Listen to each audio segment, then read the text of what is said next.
সংসদীয় আসন ৪-এ আমাদের মোট প্রার্থীর সংখ্যা ছিলেন ১০ জন। এর মধ্যে আমাদের ৯ জনের মনোনয়নপত্র যোগ্য মর্মে আমরা ঘোষণা করেছি এবং একটি অযোগ্য।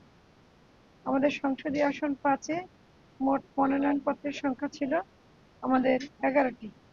এর মধ্যে আমাদের ১০টি মনোনয়নপত্র যোগ্য এবং একটি অযোগ্য। আর সংসদীয় আসন ৬-এ আমাদের মোট মনোনয়নপত্রের সংখ্যা ছিল আমাদের ১৫টি। ১৫টির মধ্যে আমাদের 10টি যোগ্য ছিল এবং 5টি অযোগ্য ছিল।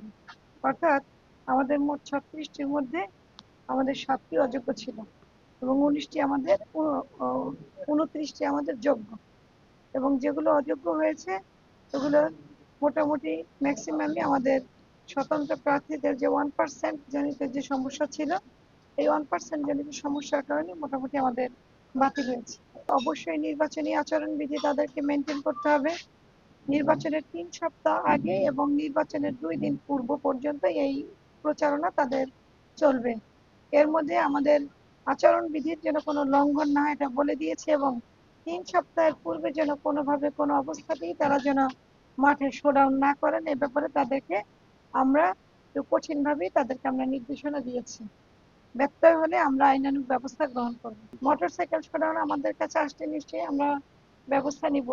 তবে যেদিন তারা আসে একসাথে অনেক লোকজন আসে, যেমন আজকেও আমার প্রিমিজে অনেক লোক সংখ্যা ছিল, বিভিন্ন দলের বিভিন্ন লোকজন আসে, তারা প্রিমিজে ছিল কিন্তু আমার এখানে কিন্তু তারা আসেনি। আমার হলরুমে যে কয়জন আসার নির্দেশনা ছিল ওইভাবেই তারা এসেছে।